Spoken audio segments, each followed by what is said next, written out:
Fala, Tanaka! E os investidores de Casas Bahia estão mais confusos do que fofoqueiros do Instagram vendo cortes do Pablo Marçal. E aí, o que vocês estão fazendo aqui na porta do templo? Aí, o que aconteceu? Quem fez isso? Isso porque domingo à noite ela soltou um e-mail deixando todo mundo com muito medo, informando um plano de recuperação extrajudicial. Só que logo na segunda-feira as ações já subiram 34%. Mas afinal de contas, o que está acontecendo com Casas Bahia?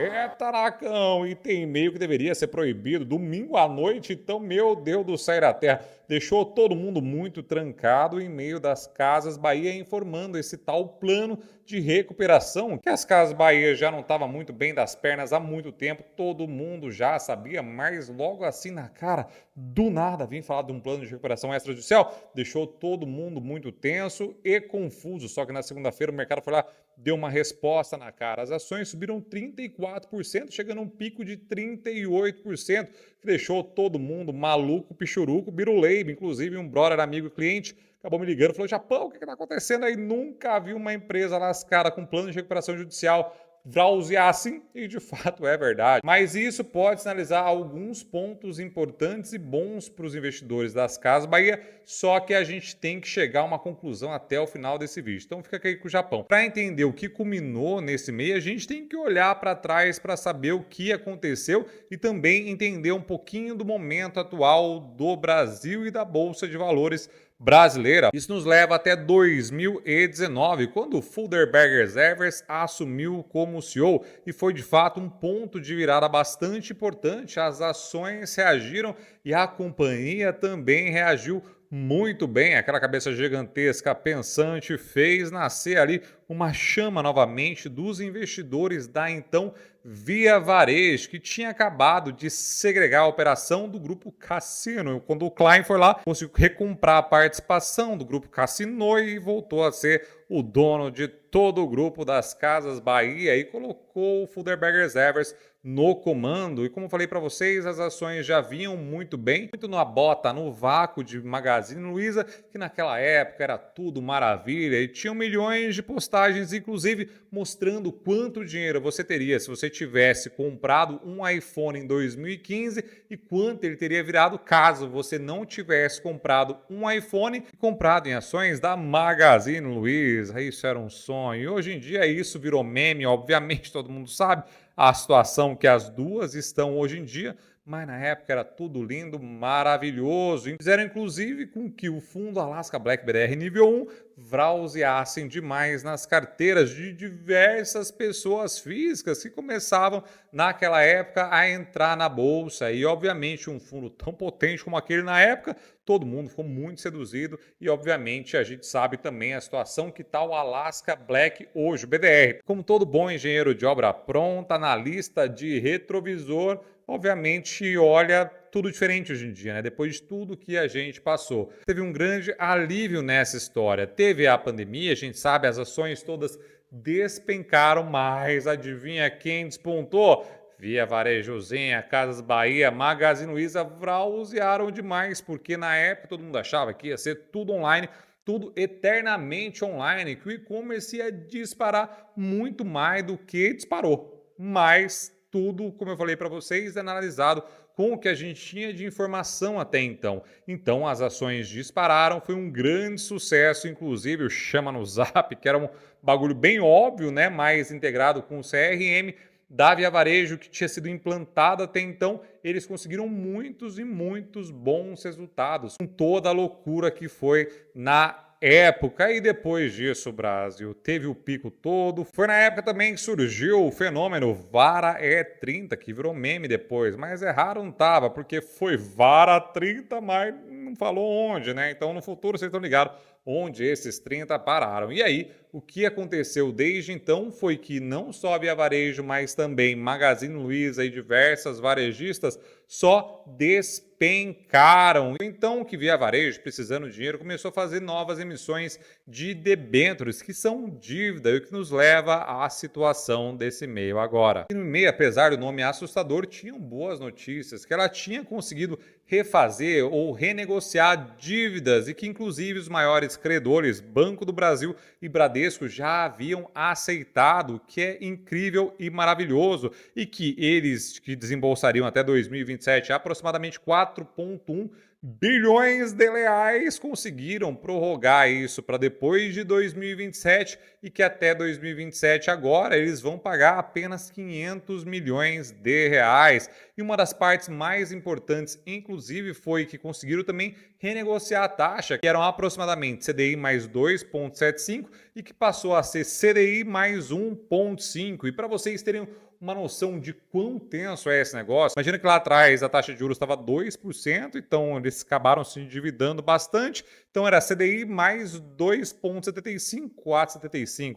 Suave na nave. Do nada, a taxa de juros foi para quase 14%, uma dívida que era quase 5% passou a ser quase 17%. E esse aumento de juros feito pelo Banco Central tem justamente essa função de dar uma lascadinha, de desincentivar os investimentos, de desincentivar ali o consumo para que a inflação baixe, Brasil. E foi exatamente isso que aconteceu nos próximos anos. A inflação continuou dando uma arrefecida, mas a taxa de juros ainda está muito alta, o que vai matando aos poucos os varejistas. Por quê? Porque a taxa de juros muito alta, primeiro, as dívidas deles são gigantescas e ainda continua desincentivando todo o consumo, e aí faz com que eles vão perdendo ar aos poucos e tenham esses movimentos que estão acontecendo agora, como esse pedido de recuperação extrajudicial do Grupo Casas Bahia. E quando se fala de ações, então isso tem um efeito duplamente perigoso. Isso por quê? Porque, de fato, os resultados não vêm, porque ninguém consome, porque está tudo muito caro, porque a companhia está lascada, cheia de dívida, e por outro lado também todo mundo acaba trocando a renda variável por renda fixa, Brasil. Aí faz com que as ações derretam cada vez mais. Para vocês terem uma ideia, esse valor dessa dívida renegociada para 2027 equivale a quase 8 vezes o valor de Casas Bahia na data do e-mail, que era aproximadamente 500 milhões de reais. Então, para vocês terem ideia desse movimento, como é prejudicial tanto para as ações quanto para a companhia, acabando por compor o efeito bola de neve muito benéfico e acaba matando empresas no meio do caminho. E o que ajudou também a dar essa vrauseada nas ações do Grupo Casas Bahia foi a postura do novo CEO Franklin Zera, que era CEO da Movida, a fazer esse pedido de recuperação extrajudicial, né? Ele não precisou fazer um pedido de recuperação judicial. O pedido de recuperação extrajudicial ele é mais rápido, menos burocrático e principalmente, Brasil,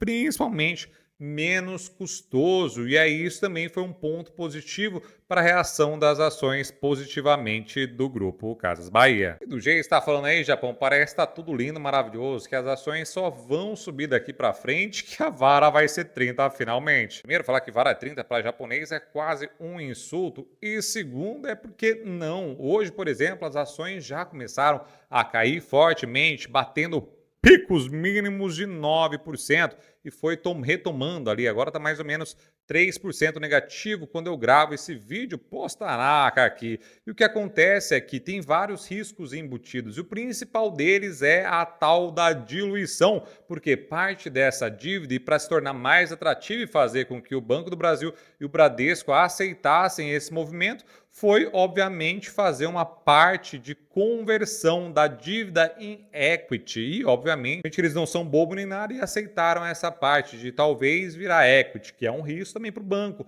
O Bradesco fez um movimento muito semelhante com a Enalta e tomou uma fatia muito grande da companhia fazendo um movimento muito parecido, tomando o equity da Enaltazinha. Muita gente também tem falado do tal risco de percepção, que eles acreditam que isso faz afastar um pouquinho os clientes, que eu acredito que esse risco é meio diminuto. Agora o risco de diluição é real e já está batendo na sua porta. Mesmo com essa vrauseada que as ações do Grupo Casas Bahia deram na segunda-feira, nenhum analista fez a recomendação de compra e todo mundo mantém neutro ou venda. Opa, peraí, tem um maluco aqui que está recomendando compra de R$ 55.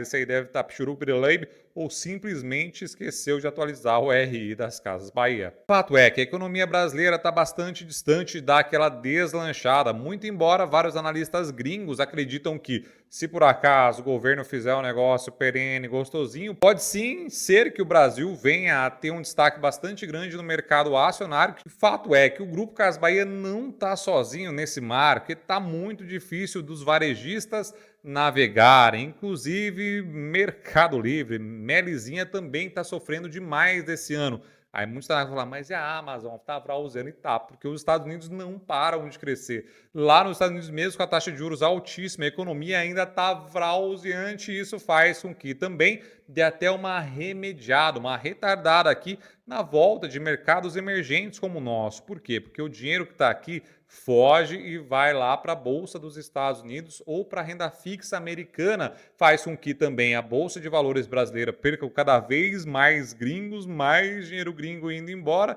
e também com que aqui no Brasil todo mundo fique muito tenso e faz talvez com que a taxa de juros nem baixe mais esse ano. E muitos analistas e gestores acreditam que a taxa de juros vai terminar o ano de 2024, inclusive acima de 2 dígitos. A taxa Selic acima de 2 dígitos significa também que vários tanaquinhas que investiriam em ações em momentos diferentes como esse preferem manter o dinheiro em renda fixa, que inclusive deu uma boa oportunidade esses dias com essas tensões mundiais de guerra e também com o governo sempre postergando e mudando todas as suas metas fiscais. Então, mesmo que seja tentador investir nesse momento no Grupo Casas Bahia, acreditando nessa recuperação vrauseante que está, tem que pensar muito bem na alocação da sua carteira, qual a fatia que tem cada tamanho. A gente sempre lembra do caso de Irbizinha, de Oizinha, de Cielozinha, por exemplo, que a Louise foi no programa japonês do Faria Lima Leite Show e contou para ele que na época Irbi e Cielo representavam menos de 1% da carteira do velho Barsi na época. Então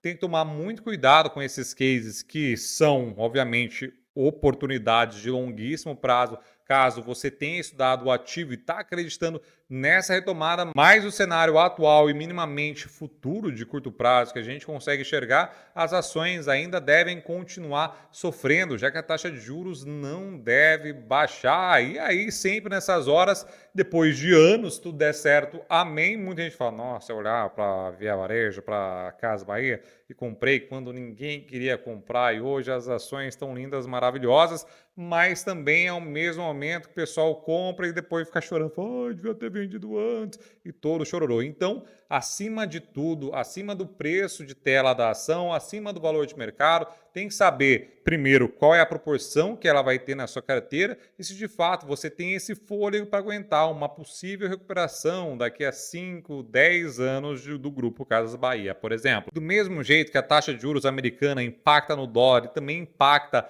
na taxa de juros brasileira, ela acaba destruindo também os fundos imobiliários. Eu fiz um vídeo aqui falando de uma próxima crise dos fundos imobiliários e um jeito de você se antecipar a essa futura crise.